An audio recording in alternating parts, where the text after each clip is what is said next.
The book of Ecclesiastes, Chapter 7. In studying this chapter, to understand what makes for better living in this vain world, to appreciate the limitations of wisdom in providing answers. In the first 6 chapters, the preacher has shared with us his search for meaning and observations gleaned during the course of his search. He has repeated his conclusions time and again. Life under the sun is vanity, yet there is good that one can do, provided one is blessed by God. In the remaining 6 chapters, the preacher shares his counsel through a mixture of proverbs and narration.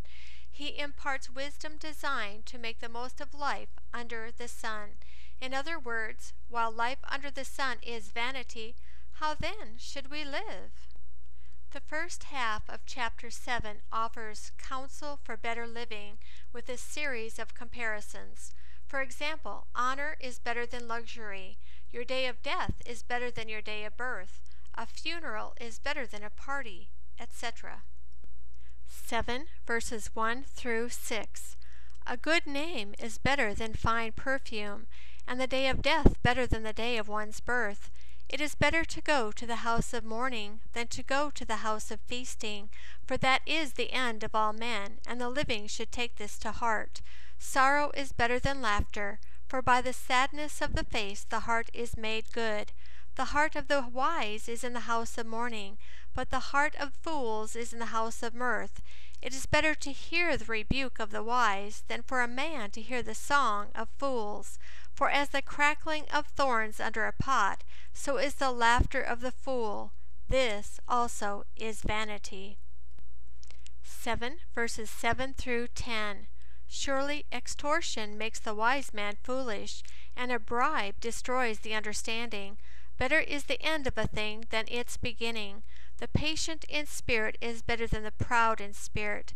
Don't be hasty in your spirit to be angry, for anger rests in the bosom of fools. Don't say, "Why were the former days better than these?" For you do not ask wisely about this.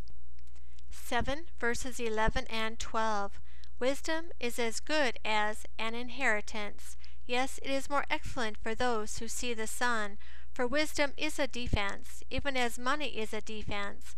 But the excellency of knowledge is that wisdom preserves the life of him who has it.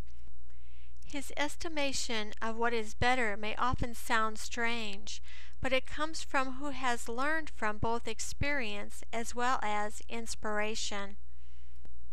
7 verses 13 and 14. Consider the work of God, for who can make that straight which he has made crooked?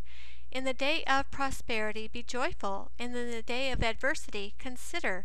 Yes, God has made the one side by side with the other, to the end that man should not find out anything after him.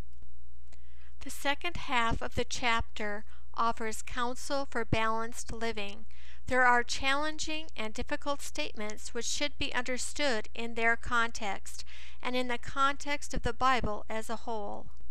7 verses 15 through 17. All this have I seen in my days of vanity. There is a righteous man who perishes in his righteousness, and there is a wicked man who lives long in his evil doing. Don't be overly righteous, neither make yourself overly wise. Why should you destroy yourself? Don't be too wicked, neither be foolish. Why should you die before your time? 7 verses 18 through 20. It is good that you should take hold of this. Yes, also from that don't withdraw your hand, for he who fears God will come forth from them all. Wisdom is a strength to the wise man, more than 10 rulers who are in a city. Surely there is not a righteous man on earth who does good and doesn't sin. 7 verses 21 through 24. Also, don't take heed to all words that are spoken, lest you hear your servant curse you. For often your own heart knows that you yourself have likewise cursed others. All this have I proved in wisdom. I said, I will be wise, but it was far from me. That which is far off and exceedingly deep. Who can find it out? 7 verses 25 and 26. I turned around, and my heart sought to know and to search out, and to seek wisdom and the scheme of things, and to know that wickedness is stupidity, and that foolishness is madness. I find more bitter than death the woman whose heart is snares and traps, whose hands are chains. Whoever pleases God shall escape from her, but the sinner will be ensnared by her. It appears the preacher is mainly warning against extremism and against the presumption that one can find the answer to every question in life.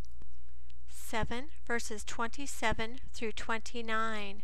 Behold, this have I found, says the preacher, one to another, to find out the scheme, which my soul still seeks, but I have not found. One man among 1,000 have I found, but a woman among all those have I not found.